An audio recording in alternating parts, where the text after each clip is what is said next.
粉成雪，照亮明月，繁花谢，才叫做深夜。伴着三生草，白露是荒野。青丝一杯尘肃然，唯白发不减。往事似浮云常过眼，那一朵香当时笑颜，映在我梦里的世界。酒一杯，江河流日夜，人自寂寞，只剩了一片。歌无限，寂寞却不绝，一生不觉，问三生是否才能。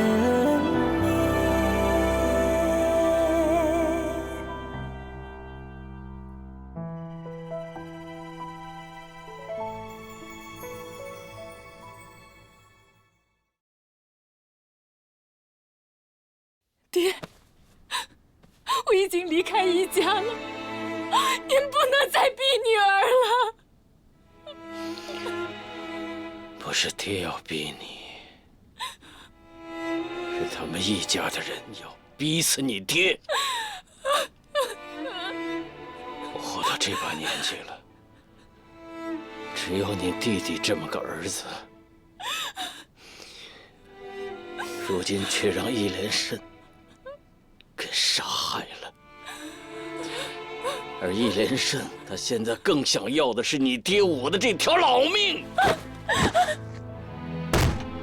他分明就是要毁掉我慕容家的千秋大业，拼死也要踏平江左，为凤儿报仇。爹，其实我弟弟的死跟仙江没有关系。住口！你忘了，你只有这么一个弟弟，我们誓死都要为他报仇，所以你必须要亲自离婚，然后改嫁。也要夺你女儿的性命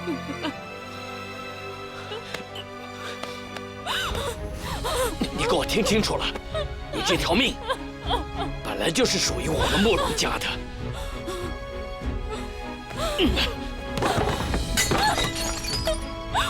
给我签！签！签！我不能！签！For love, I will sacrifice my life. For liberty, I will sacrifice my love. 二少奶奶，吃点东西吧，吃了对身体好。这2天有没有二少爷的消息啊？这，二少爷他不会有事的，你放心吧。现在最重要的是要保养好自己的身体。云溪一个人在外面，也不知道吃的怎么样，住的怎么样。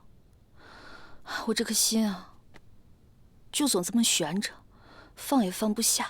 其实你也别老担心她了，孕妇不适合总待在屋子里，应该多出去走动走动，这样对胎儿大人都好。哪怕在院子里走走也好啊。好了，你出去吧。是。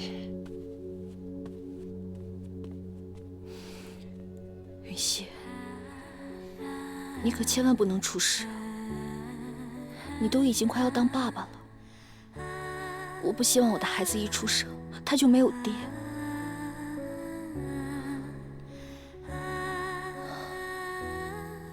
孩子，你爹还真舍得我们，就把我们母子俩就这么扔这儿了。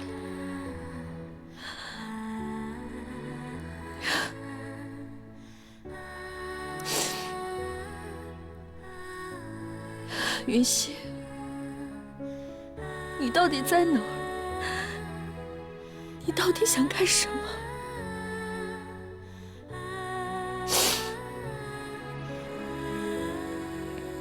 蛇打7寸，但这个慕容尘可不是一条好打的蛇。还有一个人可以救他。谁呀？你。三少爷，都这个时候了，就别再开玩笑了。只有你可以救他，除了你，也没有人可以救他了。就算天翻地覆，我也要我二哥平安。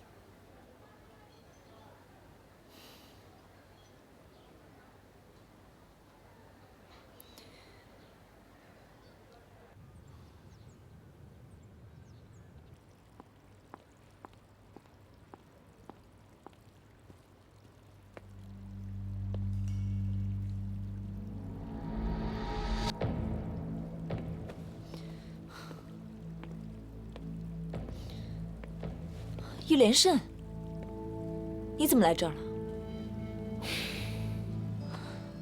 俗话说，这最危险的地方，就是最安全的地方。所有人都以为我要逃出福远，可我偏偏就留在福远。你知不知道你杀了慕容峰，所有人都要替你去陪葬？我知道，但是为了打乱整个江左的平衡，我也是不得已而为之。什么平衡？你这样做简直就是玉石俱焚。本来我以为你动一颗棋子就整盘棋局，结果呢，你把整盘棋都掀翻了。然后你打算怎么办？既然这棋盘没了，棋子散了，我就重新开一局，重新立规矩。等到慕容尘打过来的时候，就是我在戏台上重新亮相的时候。你觉得事到如今，你还能从头再来？你觉得可能吗？当然。李重年、慕容尘和易继培这3个人可以在芝山坐下来和谈，可唯独江双喜和慕容尘之间不死不休。你可知为何？据我所知，他们有灭门之仇。没错。当年江双喜叛逃出城军，他的父母兄弟姐妹在一夜之间被慕容尘公开枪决，尸体在城门楼上吊了3天3夜。所以这就是这2个人永远不可能坐下来和谈的原因。更何况，这慕容尘雄踞中原，可江双喜呢，只能躲在西北的苦寒之地。试问哪一个着眼于天下的英雄，心甘情愿地龟缩一隅？你是想和江双喜借兵？没错。如果慕容尘攻打江左，那我就来一招釜底抽薪，借刀杀人。只要江双喜不甘心被慕容尘一直压制，那他这把刀就可以为我所用。你凭什么认为他会相信你？你要知道，易家和慕容家当盟友的时间可比当敌人长得多了。话是这么说，可是这盟友啊，只不过是没有卸下伪装的敌人罢了。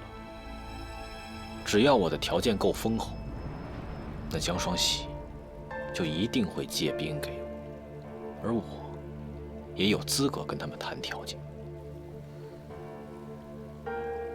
你已经和江双喜接触过了？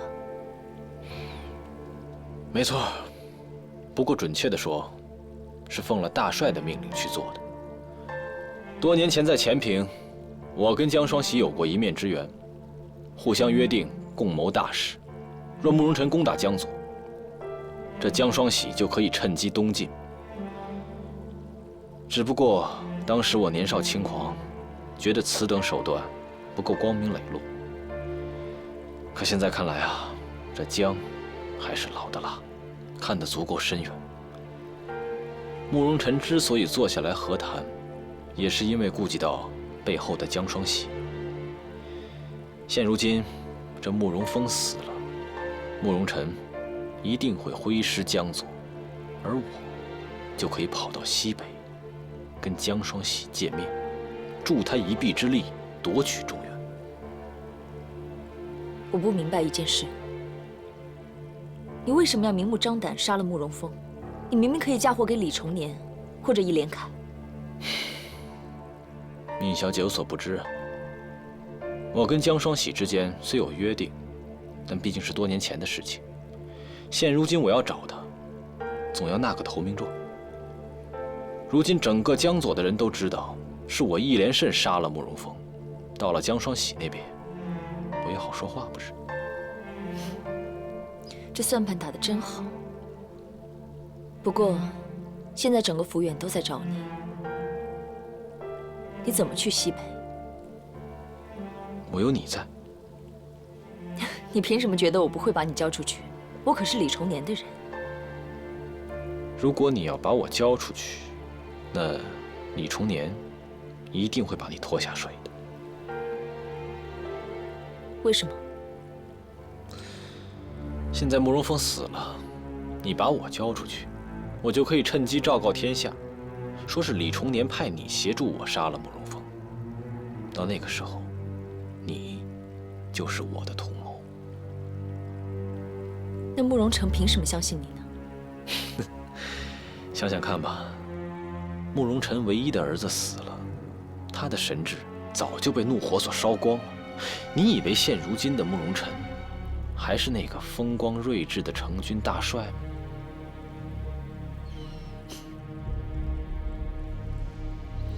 真是有勇有谋，无情无义。我以前看错了，你才是最厉害的人。闵小姐并没有看错，只不过现如今的我变了。从前的我顾念的事情太多，束手束脚，成不了什么大事。可现如今的我看开了很多，抛开所有的顾虑，这天下没人能打我。易连胜，你真的能抛下所有牵挂？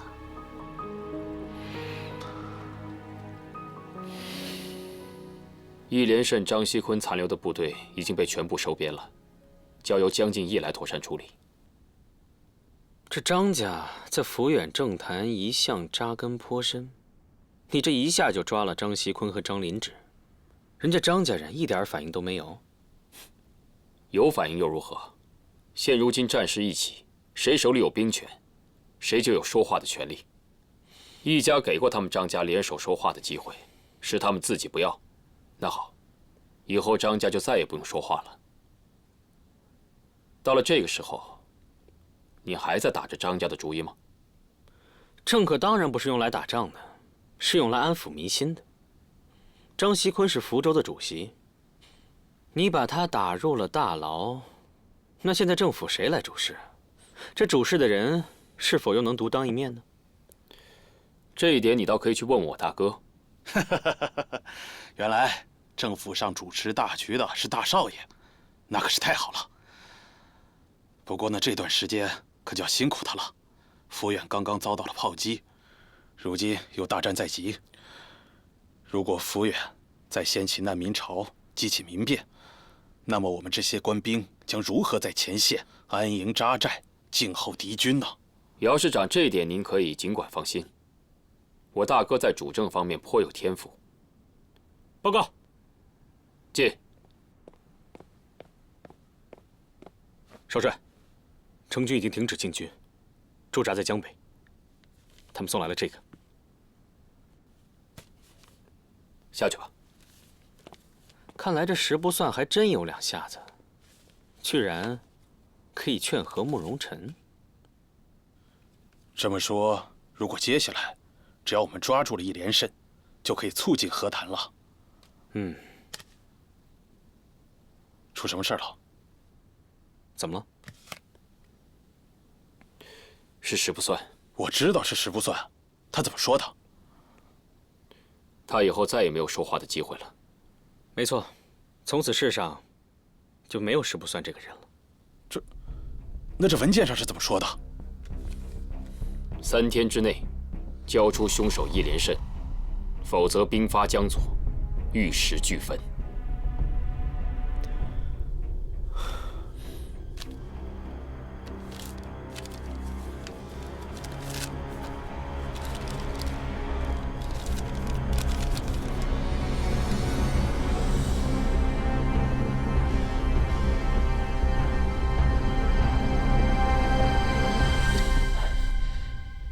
你们不用扶我，让我自己试试。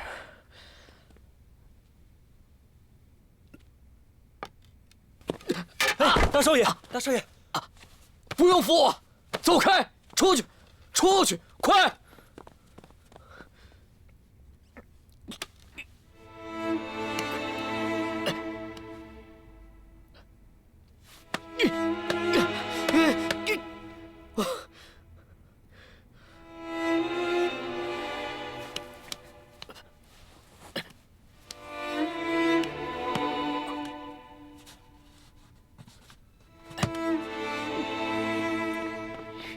大哥，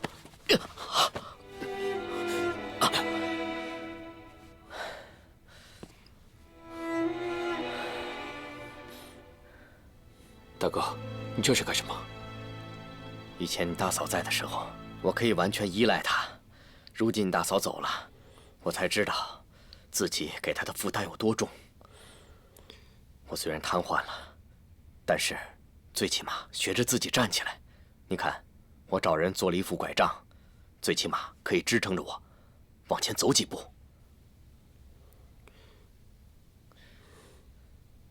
对了，慕容晨那边有什么消息了？刚刚接到了电报，让我们3天之内交出二哥，不然会师江左。我想，即便交出二弟，他也一样会打过来，只是时间问题罢了。这一点，慕容晨他自己也清楚。是啊，如今看来，只能拖一天算一天了。慕容晨他也是想要谋天下的人，这么多年他按兵不动，想必也是在乎民众的眼光。想要动兵，总得有个理由吧。还有，大哥，还有其他的消息吗？说呀，三弟。是。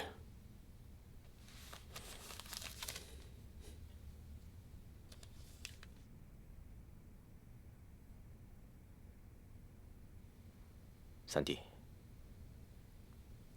你替我念吧。念。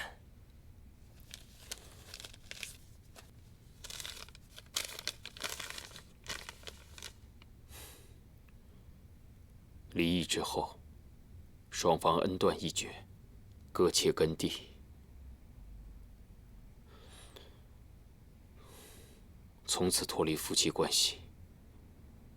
嗣后，男婚女嫁，各听自由，两不干涉。好一个恩断义绝，好一个各听自由，两不干涉。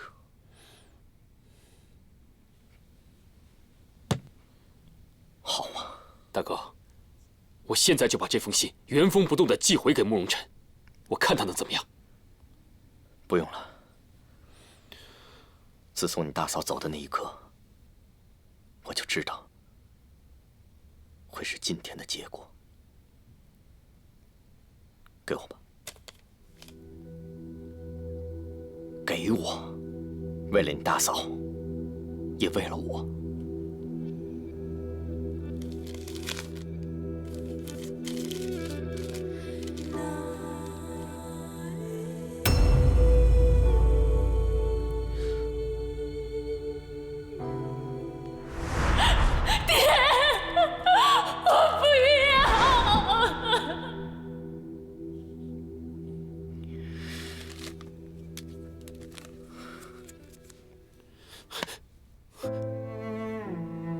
大哥，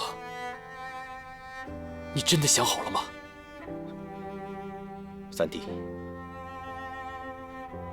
虽然你大嫂是个传统的女人，可是她精通诗书，写的一手好字。你看这字，字迹潦草，歪歪扭扭，就连她的名字，笔都断了10几次。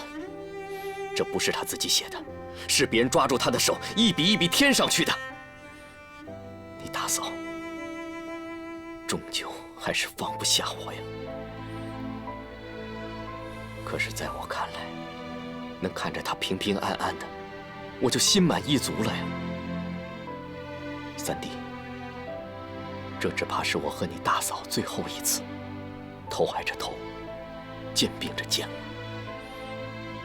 你就让我写吧。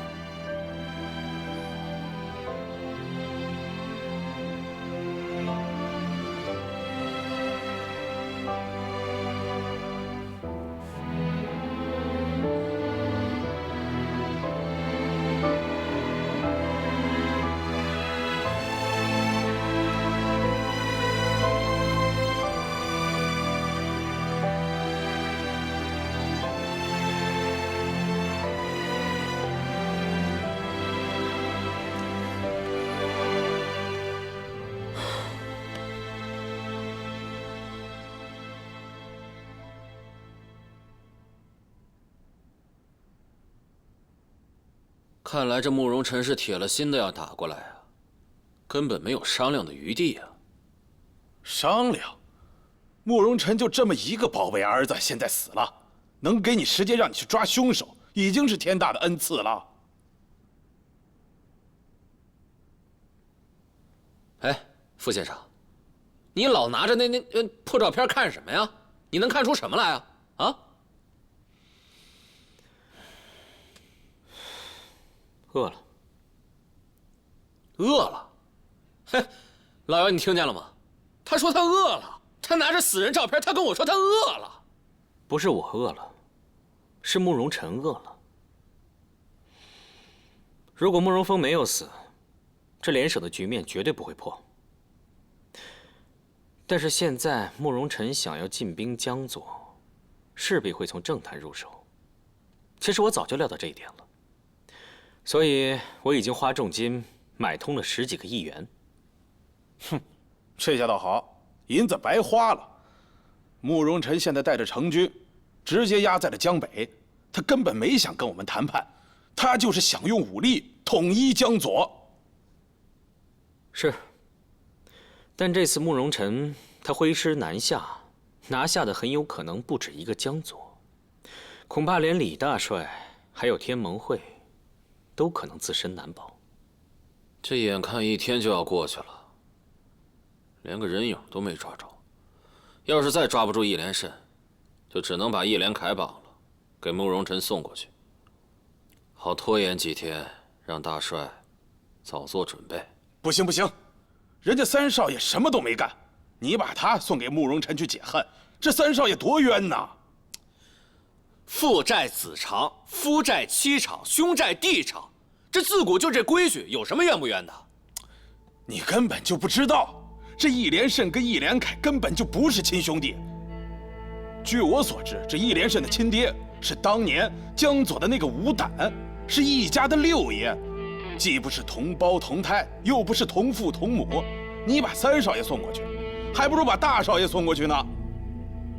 哎，我说老姚，哎，你怎么总替这易连凯说话呀？啊，动不动就三少爷长，三少爷短的。要不是你跟着李大帅出生入死这么多年，我真以为你就是易家的奸细。哎，我现在告诉你啊，易连凯已经不是你的女婿了，你干嘛总担心他呀？你以为你把三少爷送给了慕容晨，他就解恨了？夫君现在是群龙无首，只有三少爷才是易家的顶梁柱，只有他才有机会把夫君重新集结起来。你这个时候把他送给了慕容晨，这不正中他的下怀吗？只有把他留着，我们义军才会有机会跟夫君联合打上一仗。其实姚师长说的很对，还是应该先抓住易连胜。现在慕容晨他停止进兵，只是对外界放的烟雾弹而已。他就想依着局势、地势，重新制定战略，制定谋略。我们不如将计就计，借坡下驴，抓住易连胜，把他送过去。这样一来，就是一个让他停止进攻的最好理由。哎呀，我说傅先生呢，你说的这个跟真的似的。我们的人抓了一下午了，到现在连个人影都没有，到哪儿去抓呀？抓不着人其实是方法不对。就比如说啊，这飞着的飞蛾，你要想把它抓住，其实很难。但是，如果你把火鸡给打着了，它自然会扑过来。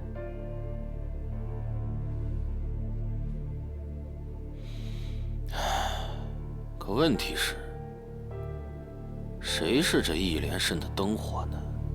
范烟云。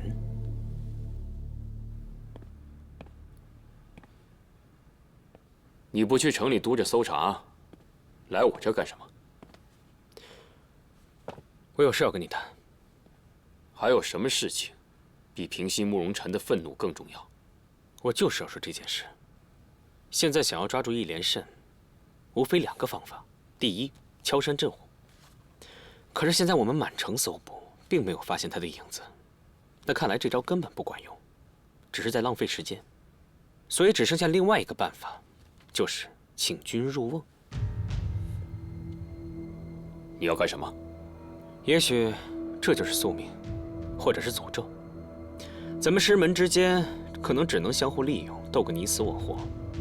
现在想要抓住易连胜，唯一的方法只有一个：咱们的师妹。为了抓住易连胜，你竟然用烟云来做诱饵。这种卑鄙低劣的手段，我是做不到，只有你能想得出来。易连凯，都什么时候了，你还在这装圣人？万一你一念之差，那是要害死成千上万的人。今天这里还是一座城市，也许明天就变成一片火海。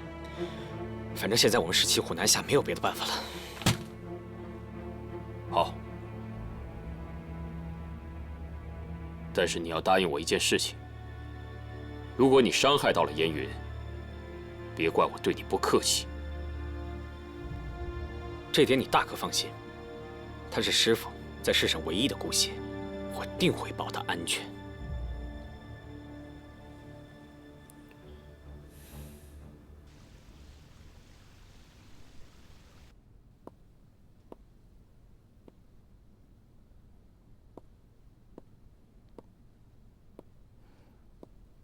你来干什么？二嫂有孕在身，我给你炖了碗汤，补补身子。你就别在这假惺惺装好人了。我看你是来害我的吧？我怎么会想要害你？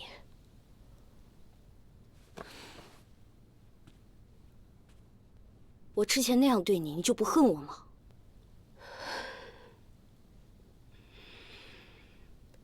二嫂，我跟你不一样，你给自己塑造了一个仇恨的牢笼，而我已经飞出去了。我飞出去以后才发现，曾经的自己是多么的可笑，躲在一个阴暗的角落里，盘算着不可告人的阴谋算计。但是最后才发现，最累的还是自己。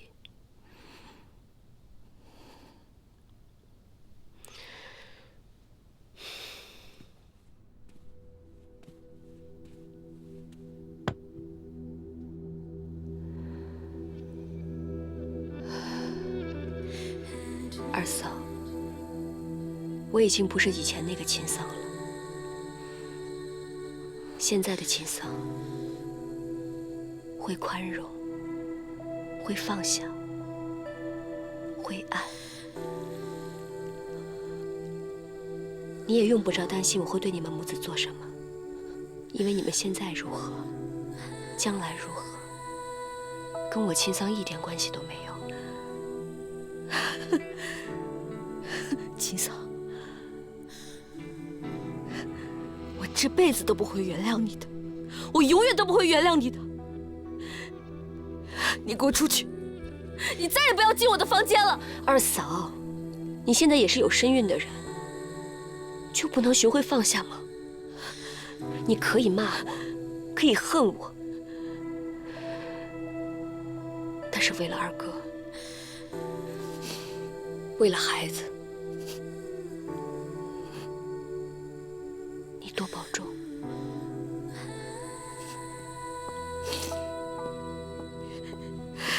秦桑，你不要再装样子了，你骗得了别人，你骗不了我。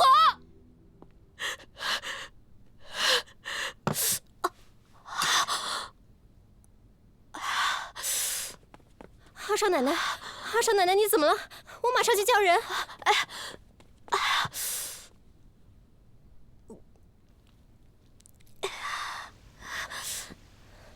慢点。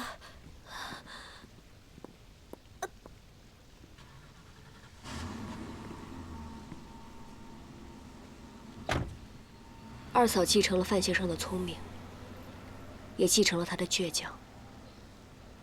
她只想着用自己的命搏一把，却没想到她的命早就已经不在自己手上了。何止是他呀，我们每个人的命都和江左联系到了一起，一荣俱荣，一损俱损。我曾经以为我们可以离开这里，但是后来发现太傻了。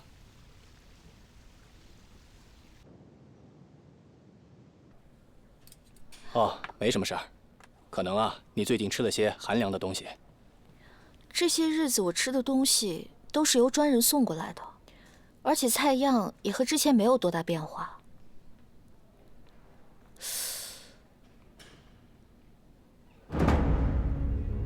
难道？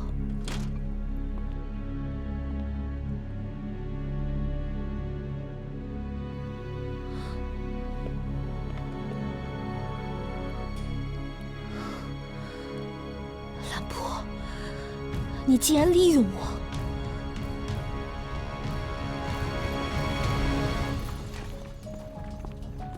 看来这局算是又白做了。他真的扔下范烟云，一个人跑了？应该是。我以为易连胜是一个有情有义的汉子，有西楚霸王的风范。哎，没想到到最后，还是那个为了逃跑，把老婆孩子推下车的刘邦。西楚霸王又能怎么样啊？那最后不还是四面楚歌吗？可那刘邦呢？成了汉高祖，开创了大汉盛世。这易连胜呢，确实是脱胎换骨了，抛下了所有的儿女私情。看来，他现在成了易继培最理想的继承人。不过现在什么事都已经晚了，就算是你再想保他，千万要小心，不要引火上身。一会儿去3号病房看一下，看病人有没有什么问题。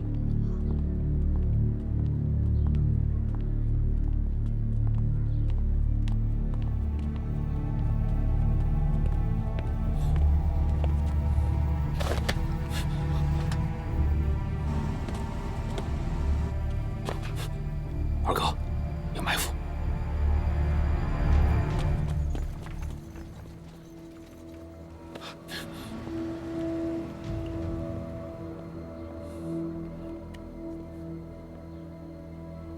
这是芙蓉才设的局，目的为的就是抓住你。今天有要务在身，我们下回再聚吧。走吧。走。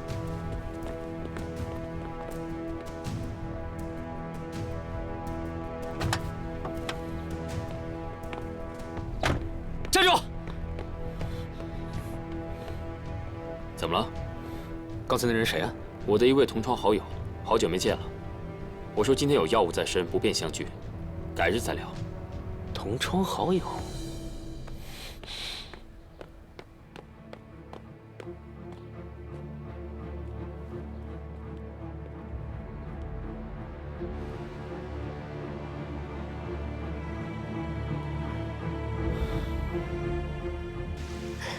快坐下，雨萍。怎么了？今天怎么有空过来看我呀？你爹呢？嘘，我可是祈祷了1000遍，我爹可千万不要出现在易家啊！你做了什么事啊？还要瞒着你爹？秦桑姐姐，我想请你帮个忙。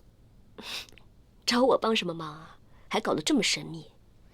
不过你爹的势力现在可比我们易家更大，你怎么不找他呢？这件事情可千万不能让我爹知道，也不能让我爹的副官们知道，不然的话，他们肯定会杀了他的。他？男人？原来我们姚四小姐也有情窦初开的那一天呐。看来啊，你是遇见心中的英雄了。我以前读过很多书，书上总是写关于一见钟情的故事。书上说，一见钟情的滋味，就好像心头突然多了一把火，烧得人浑身燥热；又好像手里握着一块冰，冷得全身颤抖。我以前一直不信，可是自从见了他，我才知道，原来这种滋味是那么的奇妙。在益州那么久都没有碰到心上人，来抚远就碰见了。不过你这也真要感谢你爹，要不是他呀，你这缘分还不知道什么时候来呢。说的是啊，姐姐，你以前告诉过我，爱情总是稍纵即逝的，一定要在得到他的时候狠狠地攥住他。姐姐教我的这一招啊，我学得可好了。所以，你现在是瞒着家人偷偷跟他交往的？不怕姐姐笑话，父亲一直想让我嫁到高门大户，后来见了三少爷，又想让我嫁个大英雄。可是我心目中的英雄啊，就是这个人。但是我知道，要是我告诉父亲我喜欢他，那父亲不仅不会同意，说不准还会对他做出什么事来呢。恋爱这种事，本来就讲究缘分。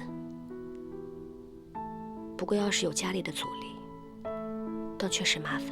大不了我就脱离家庭，还可以远走外洋，让他们都找不到我。那是最后的退路。事情不到没办法的时候，千万不要出此下策。所以啊，我才想请姐姐帮忙，能不能帮我跟易少爷说说，让他做个中间人，先跟我爹透透底。要是我爹给你们个面子的话，那就太好不过了。可万一情况不妙，我也好赶紧想法子呀。好，妹妹的忙我当然愿意帮。不过，我倒不是疑心你的眼光啊，我是怕你上了别人的当。你还这么年轻，遇上那些骗人的，免不了要吃亏。而且这个人长得如何，性格如何，我呀还要亲自替你把关。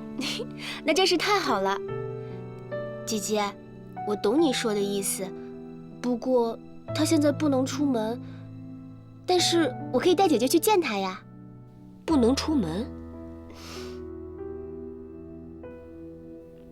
在我心中，您就是一座山，一个巨人，有您在，家就在，江左就在，我可以不用为任何事情担心。可是如今，您倒下了，我们兄弟竟然束手无策，简直是不堪一击啊！爹，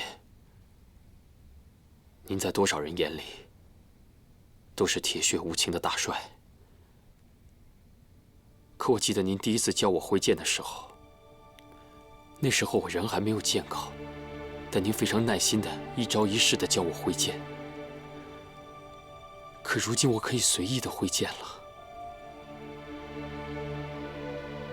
您老却倒下了。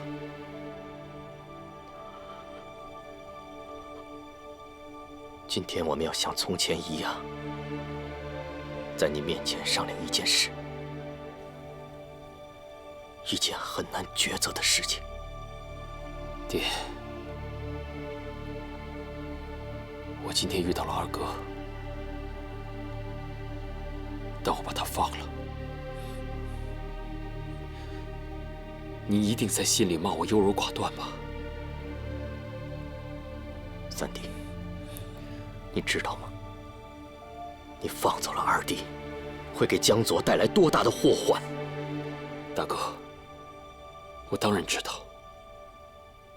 二哥今天偷偷跑去见二嫂，他穿着破破烂烂的衣服，头上戴着一顶奇怪的帽子，可他站在那儿的背影，我一眼就认出来，他是我二哥。我们做了20多年的兄弟，我能认不出来是他吗？当我抓到他的时候，他抬眼的那一刹那，我发现他黑了，他也瘦了。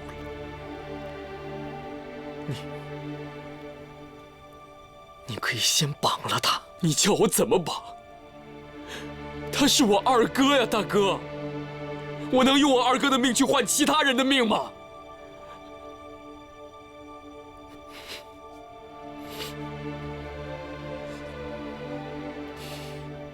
可是，你放了他一个人的命，就会搭上整个江族所有人的命。大哥，你说的没错。可是，在我眼里，他们都不是跟我活了20多年的兄弟啊。父亲曾经说过，兄弟之间不能相残，不能相杀。你我兄弟3人也曾立下过亲兄弟只争抢不伤害的誓言。可是抓不到二弟，傅荣才那个小人就会拿你先去压慕容辰的火。到了最后，他们压不住慕容辰的欲望时，整个江族就会生灵涂炭呢。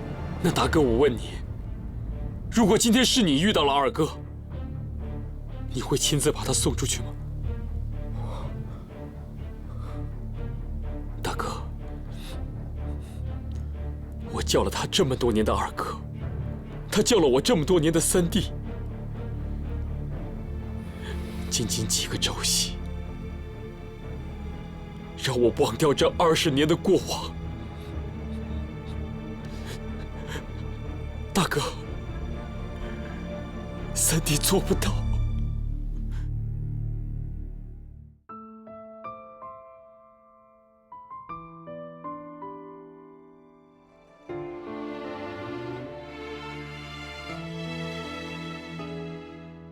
你的名随风飘零，像是藏不尽的曾经。